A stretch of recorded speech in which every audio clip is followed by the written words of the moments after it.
High, আমি তাইবা। আশা করি তোমরা সকলেই খুবই ভালো আছো। That will be the last blog about Holy Cross college admission test.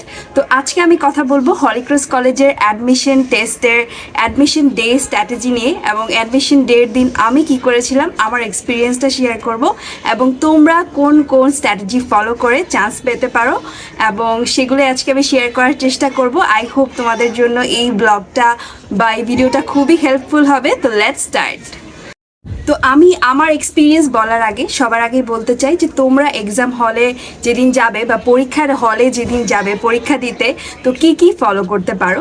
প্রথমত বলবো টাইমলি পৌঁছানো। হয়তো ধরো যে তোমার পরীক্ষা 10টায়, তুমি 8:30 9টার মধ্যে হলে পৌঁছে গেলা, that will be the best thing. আর তুমি যদি কোনোভাবে হলিক্রস কলেজের অ্যাডমিশন টেস্টের দিন দেরি করো এবং সঠিক সময়ে পৌঁছাতে না পারো, হলিক্রসের সাথে তোমার জার্নি এখানেই শেষ। কারণ হলিক্রস খুব সুন্দর টাইম টেবিল ফলো করে। সকাল 10টা মানে 10টায়, 10টা 1 মিনিট হবে না। তো যার কারণে তোমাকে হচ্ছে টাইমলি পৌঁছাতে হবে পরীক্ষার দিনে। পরীক্ষার দিনে 10টায় পরীক্ষা হলে 1 ঘন্টা আগেই পৌঁছে যাওয়ার চেষ্টা করবে, এবং টাইমলি পৌঁছাতে না পারলে তারা তোমাকে আসলে পরীক্ষার হলে বসতে দেবে না। হয়তো ধরো যে তোমার পরীক্ষা 10টায়, তোমাকে 9:30টায় হলের ভিতরে ঢুকতে বলেছে, বাট তুমি কোনো কারণে 9:30টায় ঢুকতে পারোনি, পরবর্তীতে হয়তো তোমাকে তারা আর হলে ঢুকতে দিবে না, সাধারণত দেয় না। এবং যার কারণে তোমাকে টাইমলি আসলে যেতে হবে, যেটা হচ্ছে এক্সাম হলে এক্সামে ভালো করার প্রথম ওয়ে, এক্সাম দিতে পারা। তো টাইমলি পৌঁছাতে না পারলে তুমি আসলে এক্সাম দিতে পারবে না। তারপর হচ্ছে প্যানিক করা। তো অধিকাংশই আমরা আসলে পরীক্ষা হলে অনেক প্যানিক করি, ভয় পেয়ে যাই।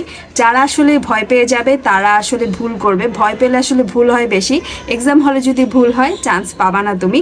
তো কনফিডেন্ট থাকতে হবে, প্যানিক করা যাবে না। অনেক স্টুডেন্ট দেখবে অনেক প্রিপারেশন নিয়ে আসছে, বাট ভালো করতে পারে না, যে প্যানিক করেছে, ভয় পেয়েছে। আবার অনেক স্টুডেন্ট অনেক কম প্রিপারেশন নিয়ে আসছে, বাট খুব কনফিডেন্টলি এক্সাম দিছে, দেখবা যে এক্সামে অনেক ভালো করেছে। তাই কোনো প্যানিক করা যাবে না। এক হলে চান্স পাবা, নাহলে না পাবা। তো ওইটা নিয়ে একদম পাইতেই হবে এই টাইপের অনুভূতি নিয়ে যায়ও না, মানে নর্মাল থাকার চেষ্টা করো, এক্সাম ভালো হবে। এরপরে এক্সাম হলে তুমি ঢুকার পরে তোমার যে কাগজপত্রগুলো ছিল, ডকুমেন্ট, যেমন তোমার অ্যাডমিট কার্ড হতে পারে, তোমার এসএসসির রেজিস্ট্রেশন কার্ড, তারপর অ্যাডমিট কার্ড যেটা এসএসসির ছিল সেগুলো হয়তো ফটোকপিগুলো জমা নিবে। তো ডকুমেন্টগুলো খুব ভালো করে জমা দিবে, সেগুলোতে যাতে কোনো ভুল না হয়। এরপরে তোমার হইতেছে বাসা থেকে ডকুমেন্টগুলো যখন নিয়ে যাবে তখন তোমার কাছে একটা ফটোকপি রাখবে বাসায়, একটা তুমি এক্সট্রা রাখবে, আর একটা যেটা তোমাকে জমা দিতে হবে। সাধারণত কিছু ডকুমেন্ট জমা দিতে হয়, যেমন অ্যাডমিট কার্ড, রেজিস্ট্রেশন কার্ডের ফটোকপি। তো সেগুলো খুব ভালো করে দেখে নিয়ে যাবে যাতে কোনোটা ভুল না হয়। মানে অ্যাডমিশন টেস্টের দিন কোনো ভুল হওয়া যাবে না। তো যার কারণে তোমার কাছে যে ডকুমেন্টগুলো আছে সেগুলো খুব ভালো করে তুমি যত্ন সহকারে রাখবে এবং পরীক্ষার হলেই নিয়ে যাবে। এরপরে দিল কোশ্চেন দেওয়ার পরে কোশ্চেনটাকে খুব ভালো করে পড়বে। কোশ্চেন সাধারণত স্ট্যান্ডার্ড হবে, খুব যে কঠিন হবে, খুব যে সহজ হবে এরকম না। কোশ্চেনটা খুব ভালো করে পড়লেই তুমি বুঝে যাবা যে তোমার এক্সাম কেমন হবে। ধরলাম যে তোমার এক্সামে তুমি অনেক কিছু কমন পাও নাই, তুমি কমন পাও নাই মানে অনেকেই কমন পায়নি, তার জন্য প্যানিক করা যাবে না। এক্সাম হলে তুমি কোশ্চেন পেপার দেখে যে কোশ্চেনগুলো পারছো সেগুলো খুব সুন্দরভাবে দেওয়ার চেষ্টা করো, সেগুলোর মধ্যে যাতে কোনো ভুল না হয়। এরপরে হইতেছে 2-1টা তুমি আন্দাজে দিতে পারো। এমসিকিউ যদি আসে আন্দাজে দিতে যাও না, নেগেটিভ মার্কিং খাবা। বাট যদি শর্ট কোশ্চেন আসে তাহলে মানে প্রেডিকশন করেও লেখা যায়। আবার অনেক কিছু আমরা 100% শিওর থাকি না, 50% শিওর থাকে, এগুলো সবই দিয়ে আসবা। যদি শর্ট কোশ্চেন আসে কোনো কোশ্চেন রেখে আসবা না, সব কিছু দিয়ে আসার চেষ্টা করবা, তাহলে ইনশাল্লাহ ভালো হবে। আর শর্ট কোশ্চেন থাকলে সবই অ্যান্সার করার চেষ্টা করবা। এক্সামের কোশ্চেনটা অনেক সময় ট্রিকি থাকে, যেমন কোনটা এই পর্বের প্রাণী না, এরকম না লাগাই দিবে লাস্টে, হয়তো তুমি নাটা খেয়াল করছো না, তোমার অ্যান্সার ভুল হয়ে যাবে। তো কোশ্চেন পেপারটা খুব ভালো করে পড়ে নিয়ে পরে অ্যান্সার করবে।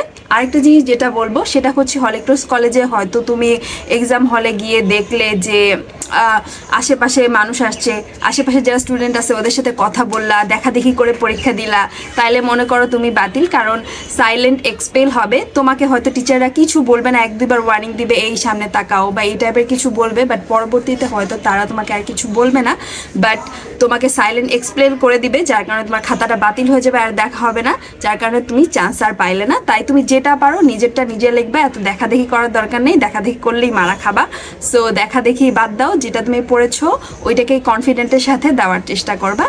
আর নিজের মধ্যে সেলফ কনফিডেন্টটা ধরে রাখা, যে অনেকে এক্সাম হলে যায় শুনে চারপাশে আমি তো অমুক পড়ছি, আমি 18 ঘন্টা পড়ে পড়ে আসছি, কেউ বলে আমি তো 2টা কোচিং করছি, 3টা প্রাইভেট পড়ছি, আমি একদিনও রাতে ঘুমাই নাই, হেনা তেনা অনেক কিছু। বাট এই টাইপের যারা মানে বলবে তাদের কোনোদিনও কলেজে দেখবে না, কারণ এরা কেউ আসলে চান্স পাবে না, আমি 100% শিওর।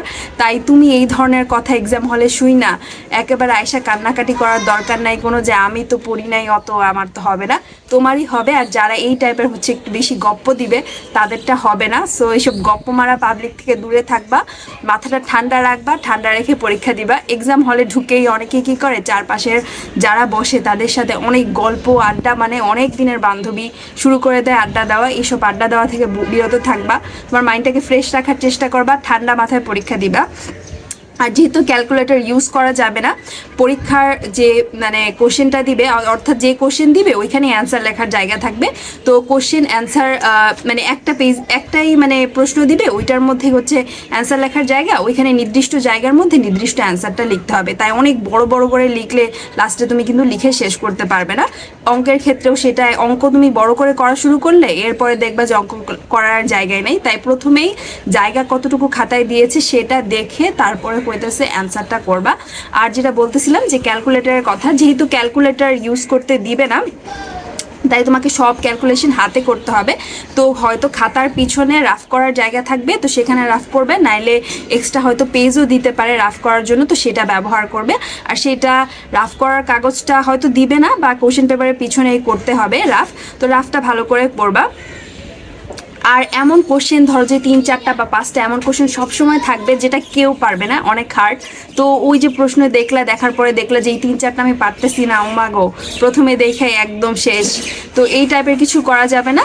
হইতে পারে তুমি 3, 4টা পারো না, 5, 10টা পারো না, ঠিক আছে, তুমি যেগুলা পারো সেগুলা কনফিডেন্টলি দাও। তুমি পারো না মানে অনেকেই পারে না, তো যার কারণে এত ভয় পাওয়ার কিছু নাই। তুমি যেগুলো পারবে না সেগুলো হচ্ছে, ধরো তুমি একটা অঙ্ক পারলেই না, তো ঠিক আছে, হইতেই পারে, তো এটা নিয়ে এত ভয় পাওয়ার মানে কিছু নাই। একটা পারলে না এরপরে প্যানিক হয়ে যায়, বাকিগুলো অঙ্ক ভুল করতে থাকলা, সেটা তো হবে না। তো তুমি যেটা হয়তো পারলা না ওটা বাদ দিয়ে তুমি যেগুলো পারো সেগুলোকে খুব ভালো করে দিবা। আর লাস্টলি বলবো, অনেক কনফিডেন্ট থাকতে হবে যে আমি পারবো। তুমি যদি এই কনফিডেন্টটা নিজের মধ্যে শেষ দিন পর্যন্ত, শেষ ক্ষণ পর্যন্ত রাখতে পারো, তাহলে তুমি ভালো করবে। তো এটাই ছিল আমার এক্সাম হল স্ট্র্যাটেজির মধ্যে তুমি এক্সাম হলে কি কি ফলো করবে। তো এরপরে বলি আমার এক্সামের দিন। তো এক্সামের দিন আমার মেবি এক্সাম ছিল 10টায়, এবং আমি মোটামুটি, যেহেতু আমার বাসা ঢাকা থেকে অনেক দূরে, আমি এর আগের দিন ঢাকা চলে যাই পরীক্ষা দেওয়ার জন্য। আমার একটা রিলেটিভের বাসায় ছিলাম, তো সেখানে থেকেই আমি পরের দিন সকালে পরীক্ষা দিতে আসি, যাতে আমি টাইমলি আসতে পারি। তো আমি টাইমলি পৌঁছায় গেছিলাম, মনে হয় 1 ঘন্টা আগেই আমাদের হলে ঢুকায় নিছে, এক্স্যাক্টলি মনে করতে পারছি না, কিন্তু অনেক আগেই ঢুকায় নিছে। ঢুকায় নেওয়ার পরে হচ্ছে আমরা আমাদের সিটে বসি। হলিক্রস কলেজে দেখবা অনেক আপুরা থাকবে, তারা তোমাদেরকে হেল্প করবে, দে আর ভেরি হেল্পফুল।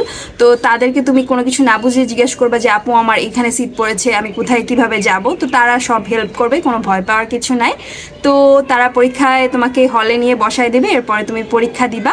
অ্যান্ড আমি যেদিন পরীক্ষা দিতে গেছিলাম, তো আমি প্রথমে আসলে চিনে চলে গেছিলাম যে আমি কোথায় আসলে আমার সিট পড়েছে। তো যে আমি বসার পরে তো অনেকে অনেক গল্প করতেছে যে আমি তো অমুক পড়ছি, অমুক পারি, এবং কোশ্চেন দেখার পরও অনেকে অনেক চিৎকার দিয়ে বলছে আরে এটা তো একেবারে ইজি কোশ্চেন, আমি এগুলো সব পারি। বাট তাদেরকে কখনো কলেজে দেখি নাই।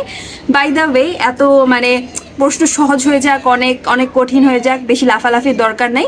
ঠান্ডা মাথায় পরীক্ষা দিবা, পরীক্ষা অনেক ভালো হবে। আর আমিও আসলে অনেক কিছু পারি নাই, যেমন সাধারণ জ্ঞান আমার প্রিপারেশন খারাপ ছিল, যার কারণে সাধারণ জ্ঞান অনেকগুলো আমি বাদ পড়েছিল। আমাদের সময় হচ্ছে ফিফা ওয়ার্ল্ড কাপ হচ্ছিল 2022 সালে। ফাইনাল যেদিন হয়েছিল তার পরের দিন হচ্ছে আমাদের পরীক্ষা ছিল। তো আমাদের আসছিল যে ব্রাজিলের মুদ্রার নাম কি, তো ওইটা আমি আসলে পারি নাই। তো এরকম দেশ মুদ্রা থেকে সাধারণ জ্ঞান কোশ্চেন আসছিল, তো ওরকম 2-1টা পারি নাই। তারপর হচ্ছে বাংলা কবি পরিচিতি থেকে 2-1টা আসছিল, যেমন এটা কোন লেখকের রচনা, বা হচ্ছে রবীন্দ্রনাথের 2টা উপন্যাসের নাম লেখো, এই টাইপের কোশ্চেন আসছিল। এরকম কবি পরিচিতি থেকে কোশ্চেন আসছিল যেরকম, ওইখান থেকে হয়তো 2-1টা আমি পারি নাই, বাট ইংলিশ আর গণিতটা আমি খুব ভালো দিছিলাম। যাই হোক, কিছু পারি নাই কিছু পারছি, বাট ওইটা নিয়ে অত প্যানিক হই নাই, কনফিডেন্টলি দিছি, আলহামদুলিল্লাহ ভালো কিছু হয়েছে। এবং তোমরা আসলে আমার থেকে অনেক বেশি এফিশিয়েন্ট, আশা করি অনেক ভালো করবা। And best of luck everyone.